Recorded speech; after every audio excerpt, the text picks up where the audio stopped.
This summer, be part of something historic. Idaho Access Project is celebrating the 35th anniversary of the Americans with Disabilities Act with Hands Around the Capitol. This powerful event will take place on Friday, July 25th at Cecil DeAndres Park from 11 to 4. We'll be making history as the only state with 1,000 people joining hands and encircling our Capitol building in support and solidarity for disability rights. Plus, there will be live entertainment, interactive exhibits, and over 60 booths. Find out more at idahoaccessproject.org. Today on CityCast, Boise. Summer is heating up, and the best way to explore Boise's trails is to start early. So Colton Gerhardt with the Boise Trails Challenge is resharing his favorite hikes for beginners and pros, plus his tips for scoring the best views before the temperatures spike. It's Thursday, July 17th. I'm Lindsay Van Allen, and this is what Boise's talking about. Thanks for joining me, Colton. Thanks for having me. So I just really want to jump in really quickly.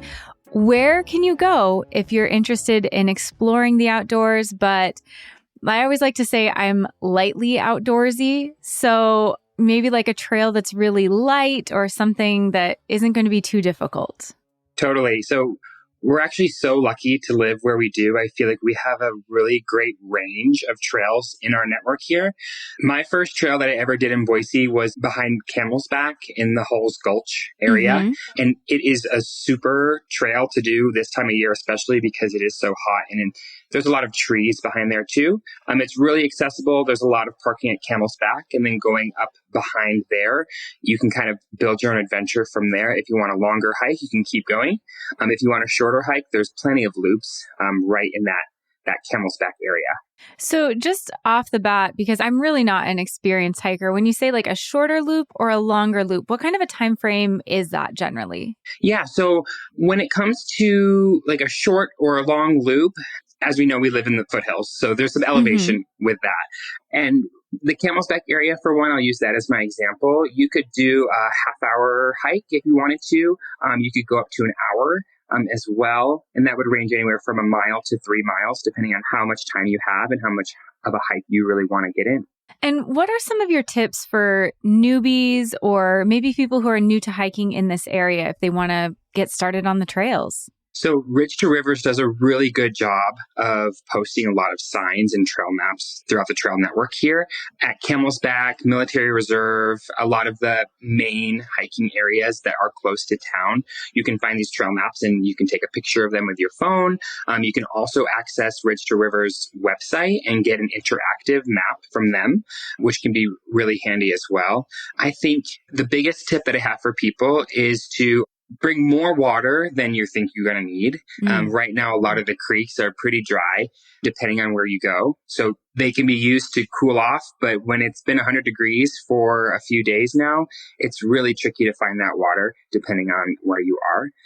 So I would say make sure that you have a backup plan, a map, and a route to kind of figure out where you want to go. On those trail maps, too, they have kind of the distance. So depending if you want to do a half a mile or 3 miles, you can kind of map together a nice loop from those maps. And what are some of your hike recommendations for families? If you want to bring some of your kids hiking with you or, just make it kind of a family adventure, what's a really good trail? So there is this really fun trail, I'll classify it as, called Elephant Rock. It's right in Military Reserve, right off of the road there. And if you take your family back there, there is a rock it's encouraged for kids to play on the rock. And I think it's supposed to kind of look like an elephant. So that's kind of fun too for kids. And then actually, again, right behind Camel's Back Park, there is a fenced off area where there are some, I'm going to use the word cliffs, but they're not like scary cliffs. It's like kids are going up in the sand and kind of playing around on that little hillside there, which is, I see a lot of kids there as well. Oh, that's fantastic. Yeah. Hiking with kids, it's always good. You got to have some kind of a destination or something you tell them that you're going to. So those are some really good recommendations. And snacks. Yeah. Oh, absolutely. Like all the trail mix, they can pick out all the M&Ms. That's right. Okay, Colton. What are some maybe more challenging but not too intense trails? Maybe like an intermediate hike? Totally. So a general rule that I like to follow when I'm recommending trails for people is the lower foothills. They're a little bit easier depending on where you go. And then as you start to make your way up towards Bogus Basin, they get a little bit more challenging. So the middle trails between town and Bogus Basin are the ones that I probably recommend. I might get a lot of flack for this, but I'm going to classify Taylor Rock as an intermediate trail. Okay. I know every time I go out there, there's a lot of people doing it, and that's amazing. It's very, very popular, but I think it's quite steep. It's not an easy trail, and it's very exposed. So that one is close to town, and if you want to get some elevation in on your hike, and that's also a destination, you can head up to the cross and back. That's a good one. And then depending on the time of year, I would also recommend Watchman and 5 Mile Gulch in the springtime, like late spring, like May, depending on how wet it's been. There are an abundance of wildflowers out there, and it is just incredible. And in the summertime, too, there's a lot of great views of the valley, too, up there. Oh, that sounds great. So, in your opinion, what makes the difference between an easy and an intermediate hike? I would say there are a few factors that come into play. Length is definitely one of those, and then terrain and elevation. A lot of our trails here are very buffed out. They're very smooth, so they're very approachable. But then as soon as you make a turn, you might find some more rocks, some boulders, some other obstacles. So you kind of have to mitigate to get around to continue going. And then there are some trails that you start climbing and you don't really stop climbing until you've gone about 1,000, 2,000 feet. So we definitely have that wide range here. You talked about how a lot of our trails are kind of buffed out, but there might be some elevation and stuff. Do you think somebody doing an intermediate hike would benefit from like hiking boots, having equipment like that? Or do you think just, some really sturdy tennis shoes would still be appropriate? So it depends on your level of your ability, what you're most comfortable with. I see people out on the trails with hiking boots and trekking poles, but also there are plenty of trails where you can go out with just a pair of tennis shoes. I personally use a lot of like trail running shoes, so they're a little bit more comfortable for me personally. And a lot of our trails are really approachable using those. As you get up closer to Bogus Basin Road, they get a little bit more rocky and potentially technical. I would say if you're interested in using hiking boots for that and trekking poles, that would be advised.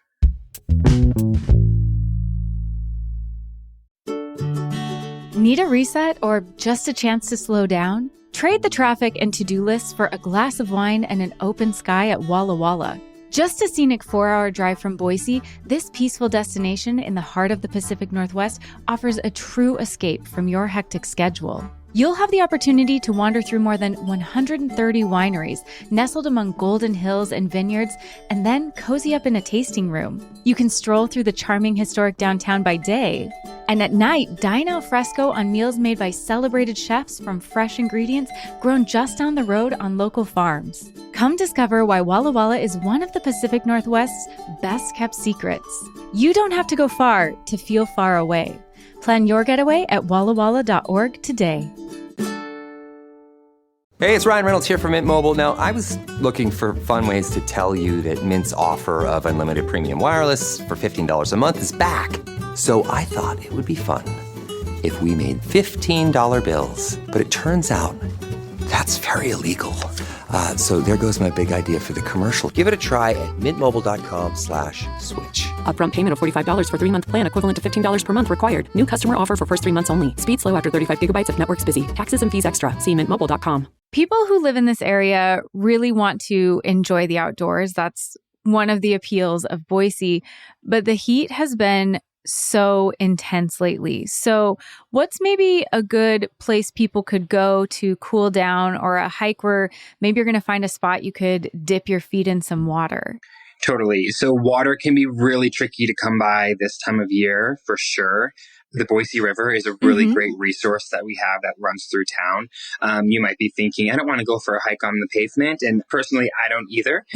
Luckily, there are, if you go kind of closer to Lucky Peak between downtown and Harris Ranch, on the south side of the river, there is a trail that kind of runs along it. You probably, if you've ever floated the river, you might see people hiking on that trail there. It's very flat. It's very wide, but it's a lot cooler. You can even feel the temperature drop, probably 5 to 10 degrees from where you came from before. And then when you get to that spot there, it really makes a difference. And there's plenty of little beaches there you can jump in. And so that one is really close to town, really accessible. And if you're interested in going into the foothills a little bit more, Dry Creek. I know the name is a little tricky. That's a misnomer. Might be confusing. But that one I've found is one of the most reliable sources of water. If you start out on that trail, it's about 2 miles of, can be exposed, can be a little bit more challenging. So be prepared. But you'll generally have a creek that is running next to you the entire time. And Colton, what should people do to make sure that they're staying safe while they're hiking on these really hot summer days? We definitely recommend that you start earlier than later. How early? How early would you say people should start? So when I say early, I think for me, it's generally around 6 o'clock, 6:30. Okay. If you're able to get up and get out the door that early in the morning, you would definitely have the benefit of it being a lot cooler. It starts to get pretty warm around 10 a.m. Another benefit of that is when you are getting up in that morning there, you'll be greeted with a gorgeous sunrise too. So that can be a little bit of a reward. Another time of day would be sunset. If you are interested in getting out later after work or maybe late on the weekends, the sunset would be a great time too, because you definitely feel that the coolness set in a little bit after the sun has gone down. And that really can make all the difference, especially in those exposed areas. Yes, absolutely. Were there any trails that just maybe really delight you? We live a little bit closer to downtown, and there's Avamore trails that are out past Eagle, still in the foothills. Those trails out there always surprise and delight me. I always forget how beautiful they are out there. They're nestled in that little neighborhood back there, and there are some canyons, and there's some cows out there too. So if you are cow adverse, just be warned. Generally, they're pretty friendly though, but every now and then you can get one that is a little bit more friendly, I guess. Yeah, warning of disgruntled cows. Yeah, disgruntled. That's a great word for it. But yeah, back there, it's really gorgeous. Oh, that is a great spot. Yeah, I think sometimes we really focus on the trails, just outside of Boise or by Camel's Back, but that is just such a beautiful spot, even if maybe there's disgruntled cows. Yeah. If you're a cow fan, though, it's your spot. There you go. Yeah. For everyone who's got like the cow kitchen decor, that might be your trail. There you go. So, Colton, if you're looking for a hike that's maybe really different than the trails around Boise, where do you like to go? So technically, I guess the one I'm going to recommend is still in Boise. It's up on Bogus Basin. So it's almost like another world up there. It's a ski hill in the wintertime, and then in the summer it becomes this recreational mecca. There is a trail called Around the Mountain, which you would never think that you've just left this high desert city, and it gives you expansive views of the Sawtooth, the Boise Range. It's really stunning. And then tucked back there even a little bit more, it can be a little hard to get to. There's this trail called Mahalo, and it is this lush trail that is, you can make it into a loop depending on how you structure it, but it's beautiful. It's very treed. I don't get out there very often. It's under snow completely in the wintertime. And then when it melts out, there's can be a lot of flowers. It's gorgeous. Oh, that sounds amazing. Okay, so to round out our list, I want to know about the hardest trails. So what is the best trail that you recommend if somebody's really looking for a challenge? So there are two. I'll give you two. Okay. And it has to do with length and elevation. So the first one is called Sweet Connie. It can be quite exposed. Again, you might get your cow fix depending on the time of year with this one. Sometimes there is a creek that runs through it that can generally dry up around this time of year, late July, early August.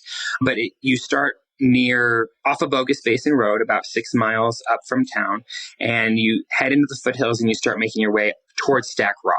So it's about a 4 to 6 mile hike on that trail alone. And then you can tie into the Stack Rock trails there and kind of build a route depending on how far you want to go. You can do an out and back, or you can do a car drop, anything like that. But that one, you see a lot of different terrain. You see the high desert, you see the pines, you have the water sometimes. So that's really gorgeous.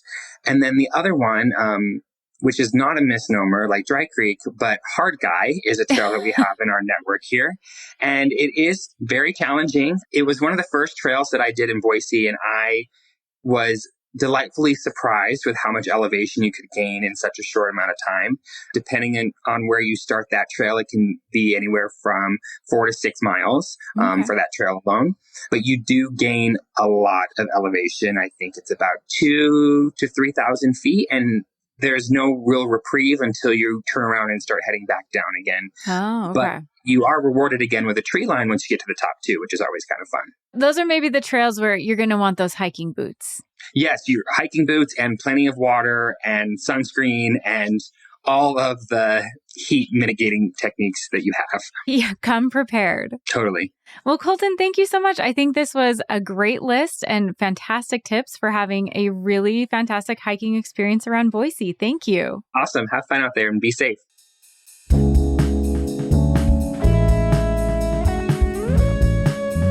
That's all for today here on CityCast Boise. If you enjoyed the episode, make sure and tell your friends about the show.